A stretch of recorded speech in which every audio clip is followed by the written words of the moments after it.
E se a Mulher Maravilha, a grande guerreira amazona do universo DC, enfrentasse, cara, todo o universo de Cavaleiros do Zodíaco? Uma batalha com duas linhagens mitológicas se colidindo em um confronto épico de poder, habilidade e coragem. Então se prepara para presenciar um confronto de proporções divinas, que até mesmo Zeus ficaria então com medo.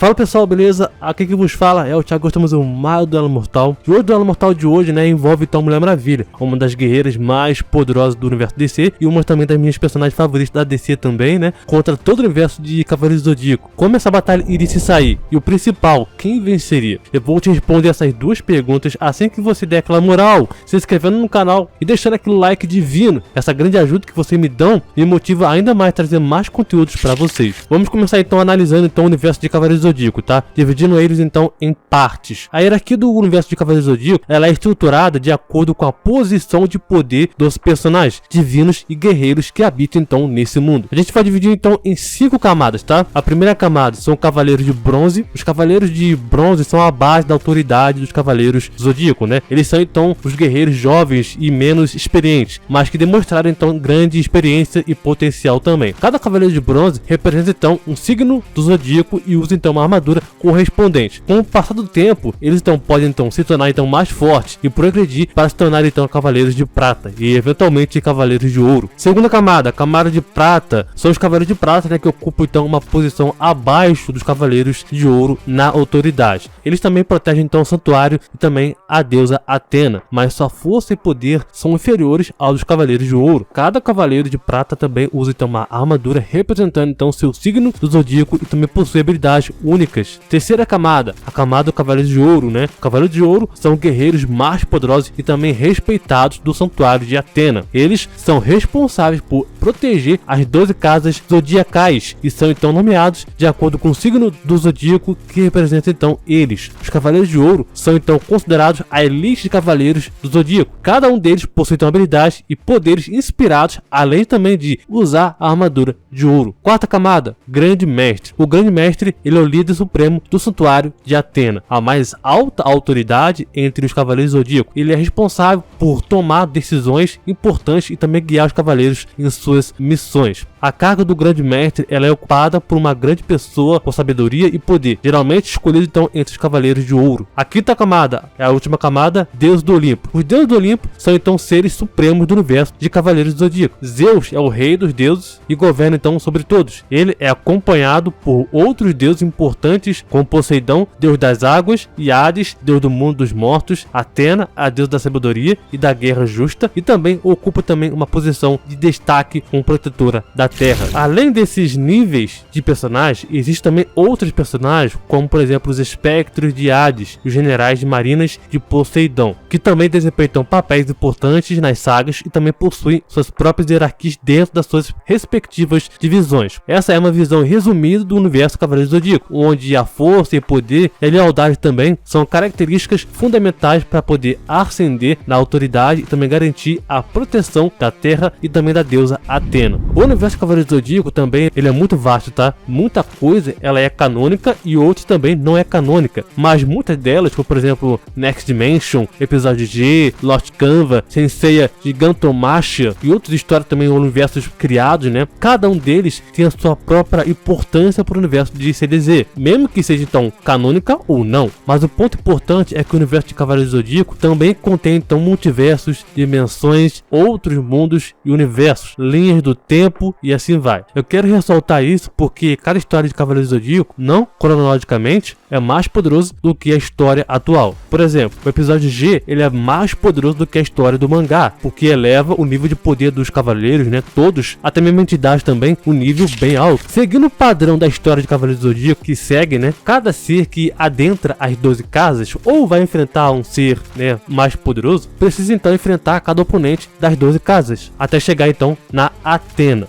Mas para dar aquela resumida legal, afinal de contas seria muito demorado falar um por um de como seria a luta, vamos então amaciar a batalha, colocando então todos de uma vez, ou pelo menos num x1 ali, um resumo geral. Apesar dos Cavaleiros de Bronze e Prata terem as suas relevâncias, né, eles não seriam um desafio real para a Mulher Maravilha. Então suponhamos que ela então passaria dessas duas camadas logo de cara, onde então ela chegaria na camada 3, a camada dos Cavaleiros de Ouro, enfrentando então os 12 Cavaleiros um por um, que seria o mais justo. Afinal de contas, se fossem todos contra ela, seria muito injusto, né, e também ela não conseguiria vencer. Então vamos supor que seria um por um e que a gente vai analisar aqui habilidades ou poderes que poderia sim dar jeito nela. De acordo com o nível de poder feito pelo próprio Masami Kurumada, num databook oficial, os Cavaleiros de Ouro são escalonados em nível de poder e de ataque, mas vale a pena ressaltar que é muito complicado afirmar qual é o mais poderoso. Mas apesar de eu,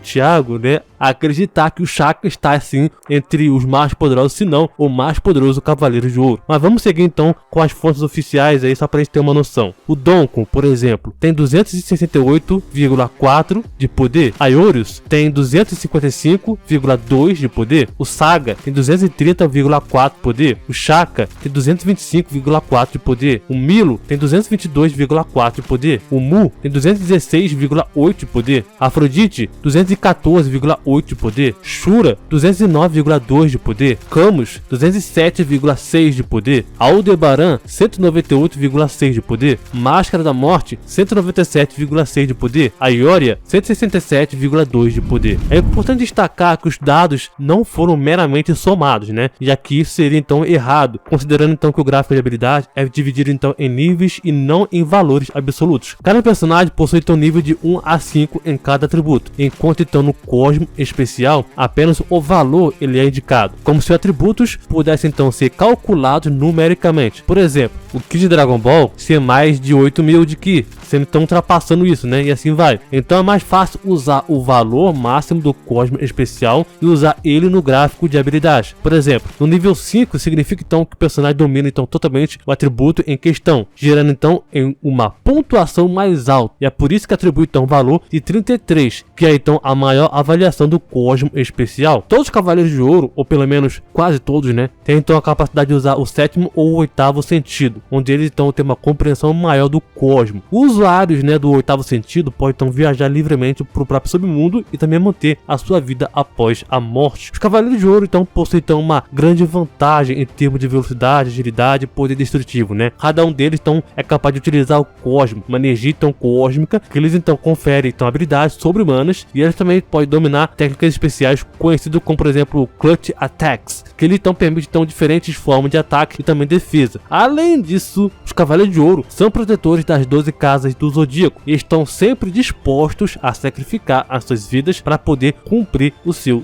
dever. Então lembre-se de que eles não iriam optar ou pensar muito em se sacrificar para poder derrotar a Diana, porque o bem maior é a Athena. Por outro lado, a Mulher Maravilha possui uma força formidável, tá? Habilidade de combate avançada, uma guerreira extremamente poderosa, experiente. Ela possui então os poderes dos deuses, incluindo também a sua resistência sobre-humana, agilidade, reflexos rápidos e o seu laço da verdade indestrutível. Além disso, ela também é uma ótima estrategista habilidosa e também tem uma armadura resistente que também protege ela em batalha. Por exemplo, a espada da Mulher Maravilha ela é imensamente poderosa e também está facilmente entre as armas mais perigosas da DC. Foi afirmado em várias ocasiões ser capaz então de cortar um átomo em dois. Sem esforço, cortou e decapitou o Erradicador, um destruidor de heróis consistentemente, que derrotou toda a Liga da Justiça, que vale lembrar que o Erradicador é absurdamente resistente. E como comparação, inúmeros golpes do Superman com a sua super velocidade, onde ele também estava então enfurecido, falhou em sequer arranhá-lo. A sua espada também cortou facilmente o Apex Predador Luthor de uma forma brutal. Luthor então foi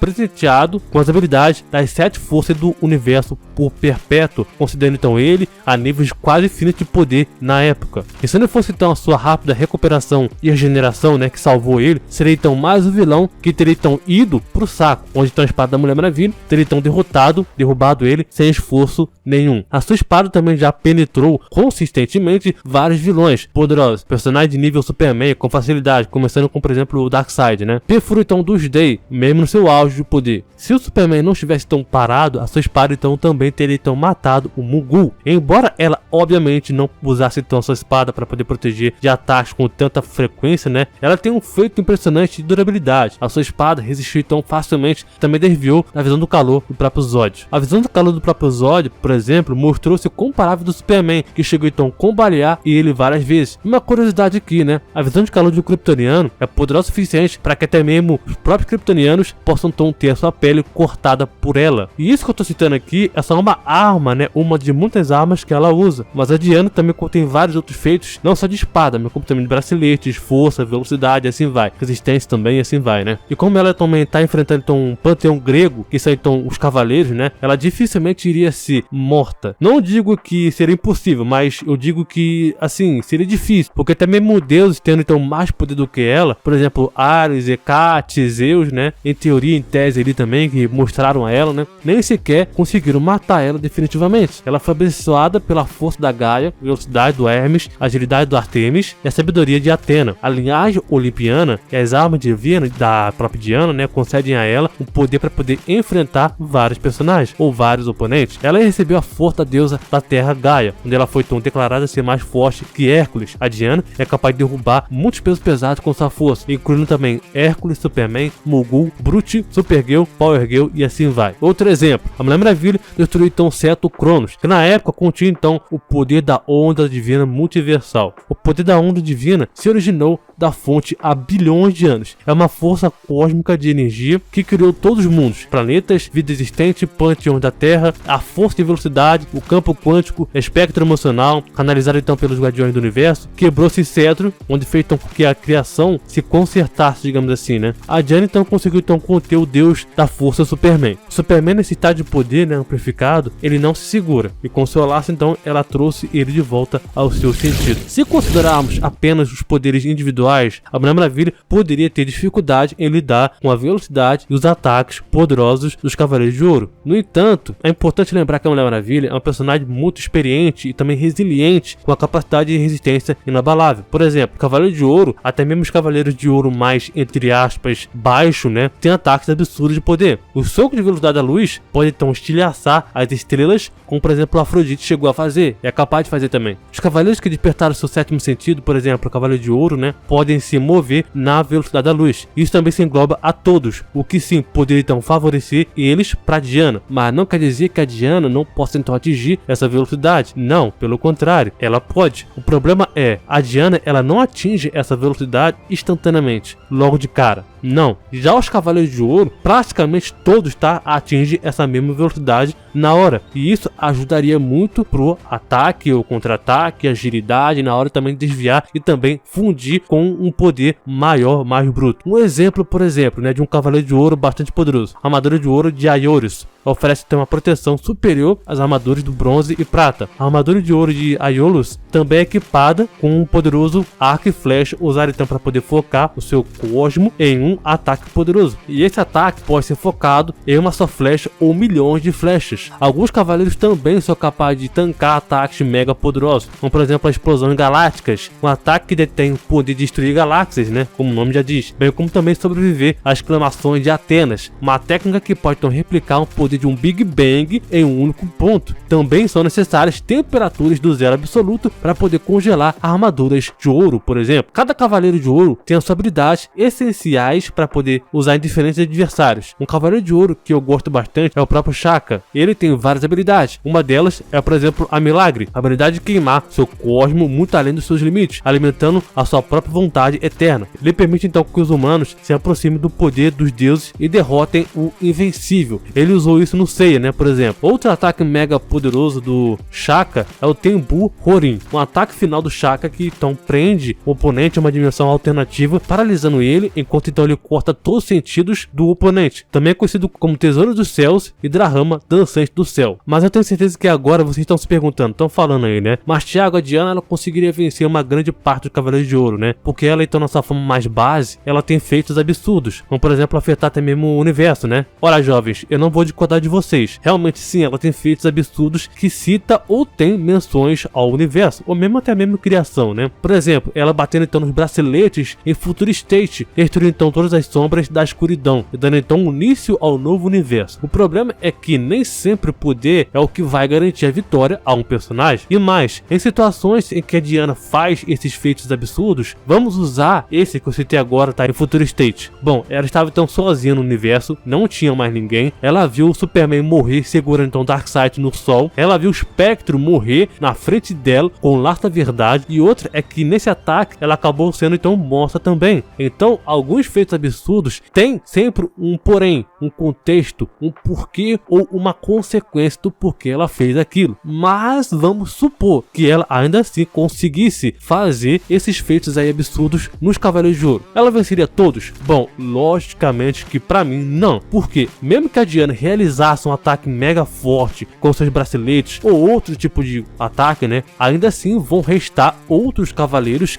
que tem ataques tão poderosos quanto ela. E mais, alguns deles, como citei antes, né, o Shaka, tem habilidade que tira todo o sentido do seu oponente. A Diana até conseguiu ficar sem usar alguns sentidos, né, por exemplo, a visão na sua luta contra a própria Medusa e o Flash também reverso. Mas ela ainda assim tinha outros sentidos para poder usar ou ajudar ela na luta, né. Shaka, ele tira todos eles até mesmo seu oponente morrer. Oponentes que nem sequer são tão poderosos quanto o Shaka, tipo o próprio Milo de Escorpião, que é o meu signo, diga-se passagem, né? Ele tem habilidades muito úteis para serem usados numa luta contra a Diana. Por exemplo, a agulha escarlate. O Milo, ele usa essa agulha carmesim para poder perfurar seus oponentes, fazendo então ele sofrer imensamente. Milo usa então seus movimentos cerca de 14 vezes, com um golpe final e mortal sendo então chamado então de agulha escarlate Antares, finalizando então seu oponente. A Machiago, ela pode então desviar, já que ela enfrentou o Flash e até mesmo acompanhou ele em questão de velocidade. Bom, sim, mas primeiro que o Flash nem estava então usando toda a sua velocidade. E outra, lembra que quando eu falei que os Cavaleiros de Ouro se locomovem e também atacam na velocidade da luz? Pois é, mesmo que ela desvie, iria ser complicado ela desviar 100% todas as vezes. Tipo, o Saga de Gêmeos, ele já foi capaz de destruir os 5 sentidos do Seiya com ataques na velocidade da luz. E mesmo que a Diana possa atacar ferozmente, seja então no combate físico ou usando então armas ou o seu escudo, os Cavaleiros de Ouro também tem uma resistência bem forte. E mais, também pode dar blitz e também interromper ataque. Por exemplo, o Saga de Gêmeos, que interrompeu então um ataque Lightning Plasma do próprio Aiolia, que disparou então 100 milhões de golpes na velocidade da luz por segundo. A questão é, quanto tempo a Diana sobreviveria numa luta contra os Cavaleiros de Ouro? Isso eu digo no X1, tá? Que seria o mais recomendável, o ideal para ser justo. Eu diria que, levando em consideração todas as situações e versatilidade dos Cavaleiros de Ouro, ela poderia no máximo derrotar os 2 ou 3 Cavaleiros de Ouro. E isso eu estou então considerando então ela também retirar seus braceletes para poder aumentar seus atributos. E mais, isso é forçar bastante, saca? Eu sei que ainda assim, numa luta contra eles, né, seria bem complicado, porque a Diana já bloqueou de forma infame trilhões de fragmentos divinos do Deus despedaçado, chegando então de todos os cantos do universo DC. Se considerarmos o universo da DC antigamente, ele continha então 200 bilhões de anos-luz de largura, e de acordo com a escala, ela se move então 52 quintilhões de vezes mais rápido que a luz. Ela já chegou, por exemplo, a pegar o Wally West quando ele estava então preso na super velocidade. E na mesma história, o Flash então afirmou que um Phantom segundo e um Pico segundo não era nada, ou pelo menos não era muito para ele. Eu até mesmo diria que no combate físico ela sim poderia se dar muito bem, afinal de contas ela já levou o golpe do Darkseid amplificado. Seus equipamentos também, por exemplo o escudo, já bloquearam também vários golpes do próprio Doomsday, o mesmo cara que é capaz então de sair na porrada com o Superman e ferir ele gravemente. Quanto ao resultado dessa batalha, é difícil determinar com certeza quem sairia vitorioso. Ambos os lados possuem habilidades motivacionais e uma grande versatilidade. Uma área que a Diana particularmente se destaca, né, e até que eu digo também que pode ser superior a todos os Cavaleiros de Ouro, que a Mulher Maravilha é uma das melhores lutadoras no universo DC. Ela é uma guerreira treinada e usa também habilidades superior em combate corpo a corpo, que pode então derrotar alguns personagens de peso pesado. O Batman já afirmou abertamente que a Mulher Maravilha é a melhor lutadora corpo a corpo do planeta. E num feito que eu particularmente acho bem nada a ver, porque é tipo comparar a Zarda da Marvel, né, derrotando então o Tribunal Vivo. Mas ok, é a Diana então capaz de, entre aspas, derrotar o Vingador Fantasma, né, em uma batalha e forçar ele a confessar um pecado. Mas logo em seguida, ela não dominou o Vingador Fantasma, mas fez ele admitir o seu pecado, onde ele também fala que poderia então facilmente pisar nela. Enfim, a Mulher Maravilha sim é muito forte e muito poderosa, mas tem as suas desvantagens e não é tão versátil contra alguns cavaleiros ou todos os cavaleiros de ouro que são, na minha opinião. Ela venceria cerca de 5 a 15% do universo de Cavaleiros do Zodíaco. Isso é só em consideração, considerando então ela padrão, sem up de poder nenhum, sem poder extra, porque se considerarmos poderes externos, aí é lógico que essa porcentagem iria aumentar e muito, provavelmente destruindo então todo o universo do Cavaleiros do Zodíaco. Mas e você, concorda comigo? Discorda? Achou que faltou alguma coisa? Comenta aqui. Se inscreve no canal para acompanhar mais vídeos aí, cara. Muito obrigado, valeu, falou e até